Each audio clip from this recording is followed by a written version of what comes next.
es un mapa moderno, un mapa de ahora. Aquí está representada toda Sudamérica. El Pacífico, el Atlántico, Brasil, Perú, Colombia, Bolivia, Argentina, Chile, Venezuela. Y este río que atraviesa casi de lado a lado todo el continente es el río del Amazonas, el río más largo del mundo que atraviesa la selva del Amazonas. Este es un mapa antiguo, de 1500, y fijaros que aquí el río del Amazonas, que sale de Perú, de Ecuador, se llama Río de Orellana, porque Orellana fue un español que descubrió este río. Y entonces lo importante fue que los españoles que atravesaban esto, sin saber lo que hacían, atravesaban una selva durante años, una selva que no solamente les atacaban las enfermedades, los animales, sino también los indios, porque luchaban contra los indios de las orillas, que les atacaban. ¿Cómo peleaban los indios y los españoles? Ah, eso es muy interesante, mirad. Fijaros aquí. En aquel tiempo fue muy interesante el enfrentamiento que hubo en el Amazonas con las armas de los españoles por un lado, arcabuces y ballestas, y por primera vez, por el otro lado, unas desconocidas armas silenciosas, pero que como estaban envenenadas producían el espanto en las huestes españolas. Era el curare en estas diminutas flechas. El curare era el veneno con que emponzoñaban las flechas los indios. El curare se saca de una liana, que es esta, se extrae de esta liana por cocción y después se obtiene una especie de brea dentro de estas vasijas y aquí envenenaban las armas los indios omaguas, los indios tupinambas, los indios que encontró Orellana. El gran problema en aquel tiempo para Orellana era que con los arcabuces no podían usar la pólvora, porque la pólvora por la humedad del Amazonas se mojaba y entonces no podían disparar y solamente les quedaba las ballestas. Estas ballestas hacían estragos en los indios, pero había que tener en cuenta que las mallas, las cotas de mallas de los españoles no podían hacer nada contra estas diminutas flechas que entraban así entre agujero y agujero de cota de malla y producía la muerte a las 24 horas. Así murieron 3 de los integrantes de la expedición de Francisco de Orellana, en medio de horribles dolores y sin que pudieran hacer nada sus compañeros por salvarlos de la muerte. ¿Cómo disparaban con la cerbatana? Pues las flechitas, los virotes, se lanzan con la cerbatana así. Se coge este algodón, que es la guimba, el capoc, y se hace en la parte superior de la flecha una especie de tapón. Se moja un poco, los indios lo mojan para darle forma.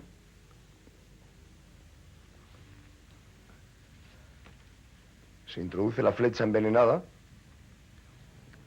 y ahora se lanza. Vamos a hacerlo igual que los indios.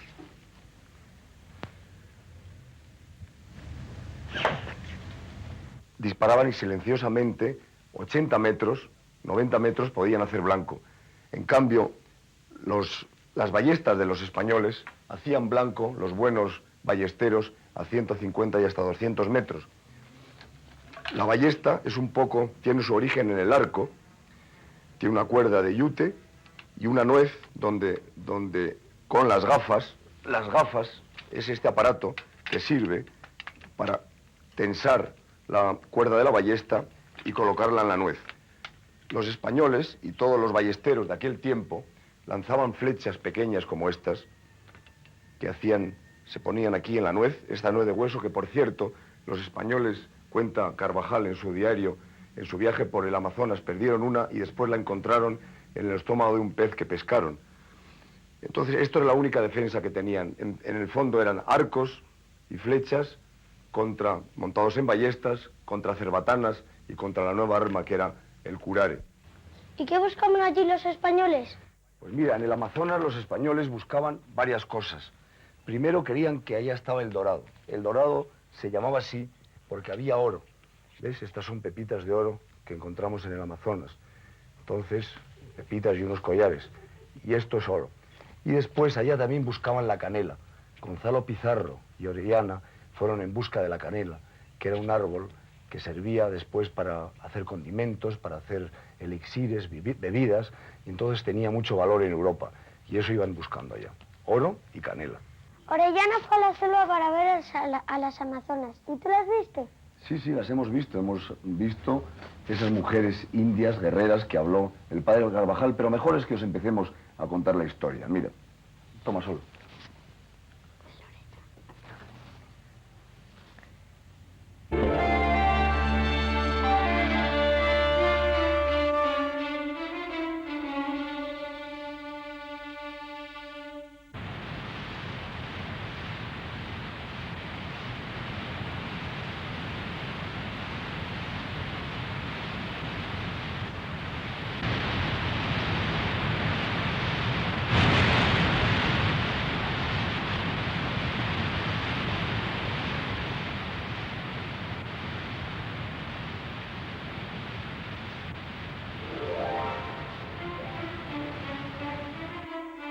He ordenado a los caciques de la comarca proporcionarme 4.000 hombres para la expedición a las tierras del Dorado y de la Canela. Y vos, don Francisco, habréis de acompañarme si queréis gloria y riqueza en esta aventura. Será como decís, y estaré orgulloso de ello, porque así tendré ocasión de descubrir nuevas tierras para el rey y la cristiandad, y la de serviros a vos, Gonzalo de Pizarro. ¿Qué será de nosotros, desventurados? Vamos derechos a una muerte segura, sin certeza en el rumbo, y ni siquiera moriremos en tierra de cristianos. No desfallezcáis, que esta es misión de cristianos y Dios lo sabe. Estamos en mitad de la tierra incógnita de los cartógrafos. Pero estos ríos, tarde o temprano, han de llegar a la mar. Río Mayor no lo hemos visto. ¿Acaso nunca lo veremos? ¿Por qué no lo llamáis sino el Gran Río? Sería nombre único y digno de su fama en todas partes. ¿Y vos qué pensáis de esto, Juan de Illanes? Para mí, señor capitán, este río no es sino continuación del anterior. Es una sola vía de agua que comenzó allá en las montañas de Quito. Si mi modesta opinión solicitáis, don Francisco, será cosa de mucha honra llamar al río San Francisco de Quito. Pero yo ya tengo un nombre también, y creo que tal nombre hará justicia a quien lo ha descubierto. Ahora, arrodillémonos y oremos. Este es tal vez el momento más solemne de nuestra aventura.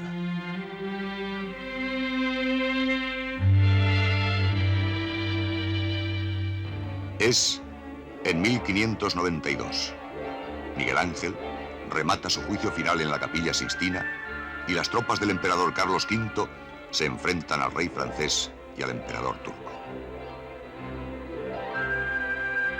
Un grupo de españoles, en el otro confín del mundo, navegaron por estas aguas, las conocieron y las bautizaron, y por fin llegaron a través de ellas al océano.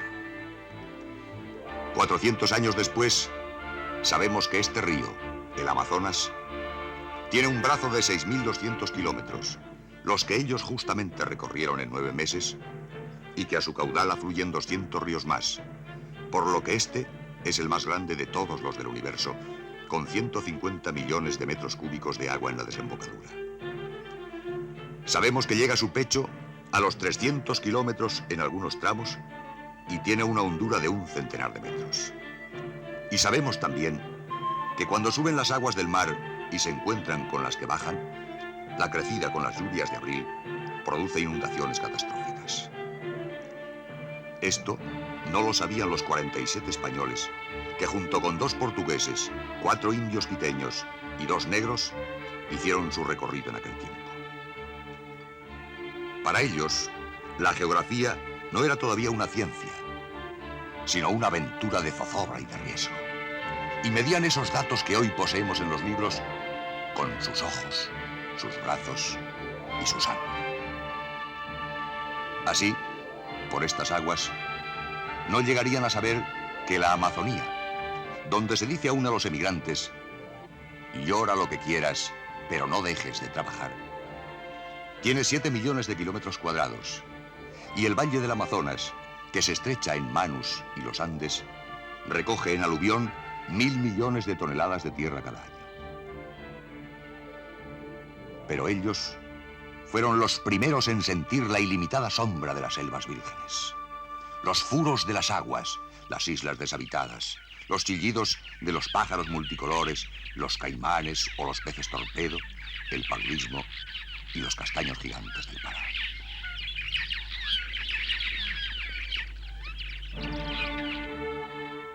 Llamaron negro a un río de oscuro color que juntaba sus aguas con aquel por el que descendían y con los otros que tributaban aquel caudal inmenso, el Apurímac, el Trinidad, el Putumayo, el Napo.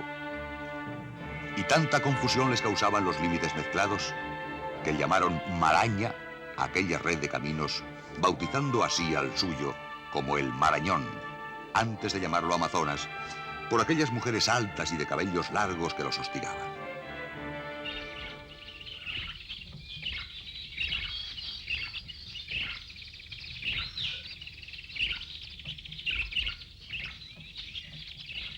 Sus manos cogieron por primera vez para la historia la mandioca, el cacao y la droga que cura.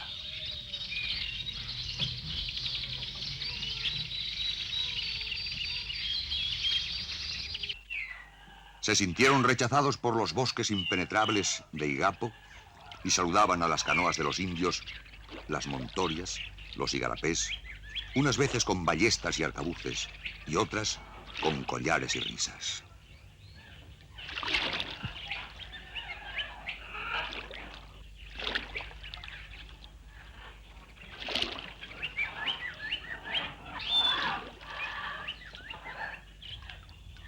Si estas aguas hablaran, contarían cómo aquellos extraños seres vestidos, que se llamaban hijos del sol por venir del oeste, cocían sus zapatos con plantas para comer. Perdían el entendimiento debido a las raíces, atacaban por hambre los poblados de las orillas y de pronto, famélicos y enjutos, con las barbas rizadas por la intemperie, colocaban una mesa sobre la tierra y ofrecían a Dios, al emperador y a la cristiandad aquellas tierras que lo recibían sin ninguna sumisión.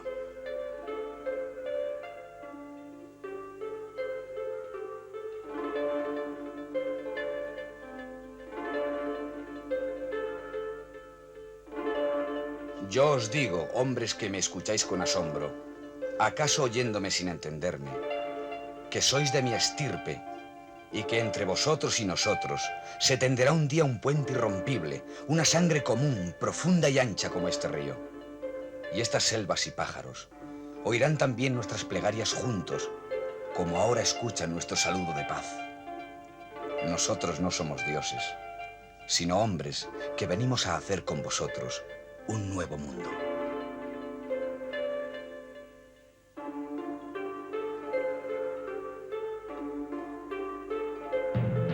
Un sonido de tambores ha borrado hoy la angustia y nos infunde esperanzas de salvación, porque sabemos por ellos que esta es tierra poblada y ya no podremos morirnos de hambre. Y de todos, en este pueblo por el que hoy hemos pasado, solo yo fui herido con una flecha que me traspasó el ojo, y no estoy sin fatiga ni falto de dolor. Fue en lucha con las amazonas que nos hirieron a 5.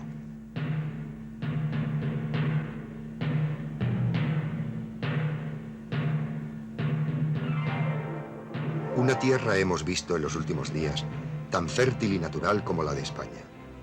Entramos en ella por San Juan, y los indios ya queman los campos como hacemos nosotros. Tierra de trigo, de cardos y orégano, de alcornocales y encinales, alta y con lomas, con la hierba que llega a las rodillas, donde abundan la caza y los frutales.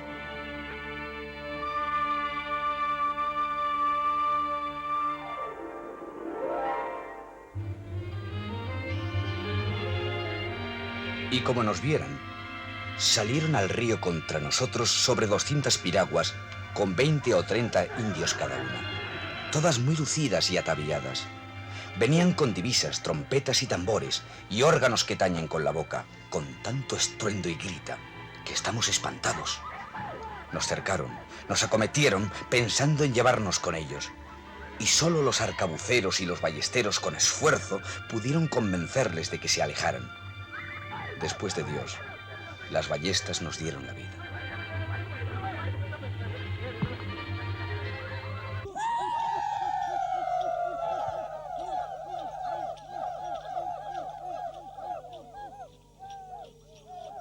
Un día, cuando Maldonado inicia el primer transporte de alimentos, los naturales le cercaron.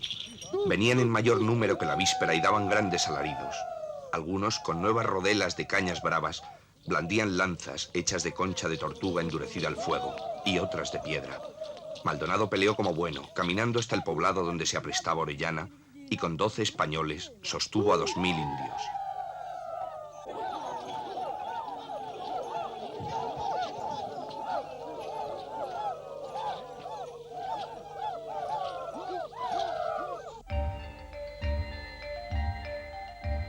En un pueblo, el capitán se entendió con los indios por medio de un vocabulario que había preparado y les preguntó qué mujeres eran aquellas que luchaban. Y el indio le contestó que eran mujeres que residían tierra adentro 7 jornadas de la costa, en Cohuinco, y que vivían en casas de piedra a diferencia de ellos, que lo hacían en chozas, y que las tribus les rendían tributos y unos les daban plumas de guacamayo y papagayo, y otros harina y otros frutos. También contaron que no eran casadas y que toman en rehenes de los indios vecinos una vez al año para aparearse, y una vez que paren, si son hijos, los matan y los envían a sus padres, y si son hijas las crían con gran solemnidad y las imponen en las cosas de la guerra. Viven en 70 poblados y tienen en sus casas ídolos de oro y plata para el servicio al sol.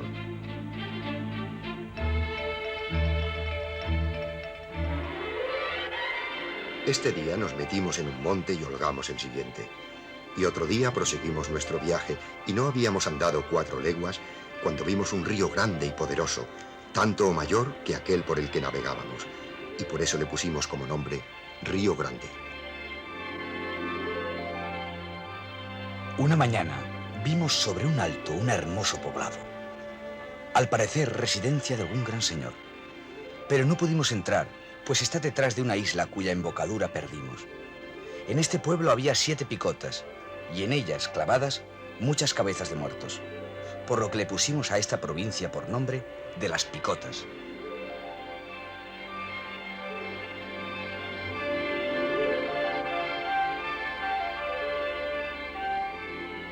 El domingo, después de la ascensión, salimos de un poblado y comenzamos a caminar. Y no habíamos andado 2 leguas cuando vimos entrar por el río otro muy poderoso y más grande a la diestra de la mano. Tanto era de grande que a la entrada había 3 islas, y por eso le pusimos Río Trinidad.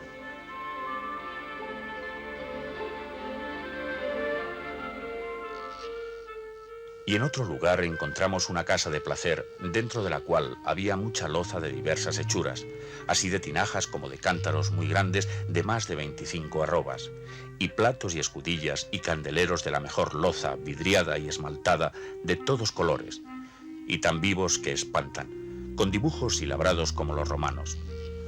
Aquí nos dijeron los indios que todo lo que había en esta casa de barro lo había en la tierra adentro de oro y plata, y que ellos nos llevarían allá, que era cerca. Pero como nuestra intención no era sino la de buscar qué comer y procurar salvar la vida para dar la noticia de aquellas grandes cosas que veíamos, seguimos adelante sin detenernos.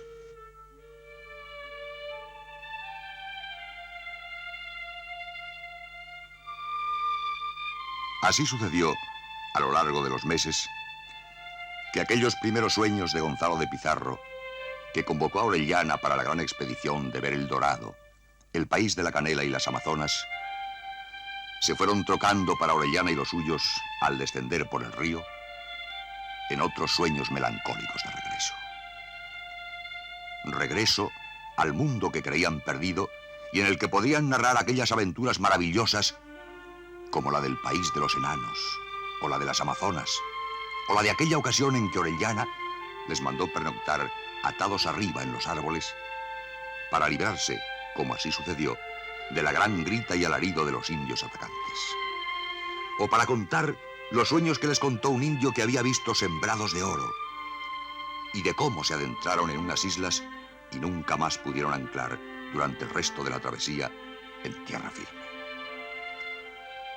Oh, inmenso soberano Dios, dirían más tarde. ¿Cuántas veces nos vimos en trances de agonía y tan cercanos a la muerte que sin tu misericordia era imposible alcanzar fuerzas ni consejos de los vivos para seguir adelante? Oro, fama y riquezas se iban transformando como las aguas negras, arcillosas o húmicas de aquel inmenso río que se parecía al océano, en el íntimo deseo de sobrevivir y alcanzar el regreso, para el que no contaban con piloto, ni aguja, ni carta ninguna de navegar, ni sabían, como dice Fray Gaspar de Carvajal, cronista del viaje, por qué parte o a qué cabo habrían de echar. Y cuando se encontraron, después de haberse perdido, los dos bergantines en que iban, en el mes de septiembre, y abocada la ciudad de Nueva Cádiz, en el Atlántico o Mar del Norte, tanta fue su alegría que no lo sabían decir.